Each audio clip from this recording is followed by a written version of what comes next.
Bhojpuri film industry ने खेसारी लाल यादव से मुंह मोड़ा। एक्टर ने इमोशनल होकर बयां किया अपना दर्द। भोजपुरी एक्टर खेसारी लाल यादव का कहना है कि भोजपुरी इंडस्ट्री ने उन्हें अकेले छोड़ दिया है।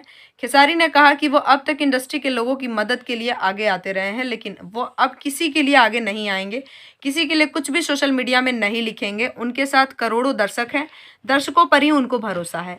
भोजपुरी फिल्म एक्टर और सिंगर खेसारी लाल यादव इन दिनों खुद अकेला महसूस कर रहे हैं। खेसारी ने इस बात का खुलासा खुद किया है। खेसारी ने दावा किया है कि उनकी दुख की घड़ी में इंडस्ट्री के लोगों ने मुंह मोड़ लिया है।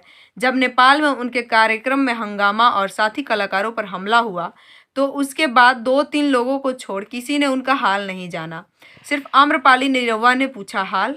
खेसारी ने इमोशनल होते हुए कहा, नेपाल में उनके कार्यक्रम में हंगामा हुआ, 4 गाड़ियों को भीड़ ने जला दिया, साथी कलाकारों पर हमला हुआ, 3-4 दिनों से परेशान हूँ। इस हमले के बाद वो खुद को अकेला महसूस कर रहे हैं। हमले के बाद सिर्फ एक्ट्रेस आम्रपाली दुबे और एक्टर निरहुआ ने हाल पूछा, लेकिन उसके बाद किसी ने हालचाल नहीं पूछा। उन्होंने कहा, मैंने किसी के साथ गलत नहीं किया, मैं इंडस्ट्री के लोगों के साथ हमेशा खड़ा रहा। खेसारी ने माना है कि इंडस्ट्री में कंपटीशन होता है, लेकिन इसका मतलब ये नहीं कि कोई किसी के दुख में साथ छोड़ दे। खेसारी का ऐलान, नहीं देंगे किसी का साथ। खेसारी ने कहा कि वह अब तक इंडस्ट्री के लोगों की मदद के लिए आगे आते रहे हैं, लेकिन वह अब किसी के लिए आगे नहीं आएंगे, किसी के लिए कुछ भी सोशल मीडिया में नहीं लिखेंगे। उनके साथ करोड़ों दर्शक हैं, दर्शकों पर ही उनको भरोसा है।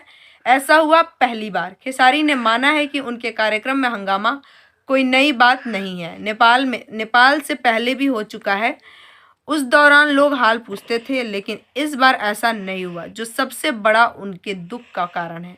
जुड़े रहिए बूम भोजपुरिया के साथ। भोजपुरी इंडस्ट्री की लेटेस्ट खबरों के लिए हमारे चैनल को सब्सक्राइब जरूर करें और साथ में बेल आइकन को दबाना ना भूलें। भोजपुरी टनाटन के देखे वाला जितना भी श्रोता बड़े सबके गोड़ छू के गोड़ लगता नहीं रहे लोग टनाटन के आशीर्वाद प्यार दी और आशीर्वाद प्यार के साथ आगे बढ़ाएं। Thank you.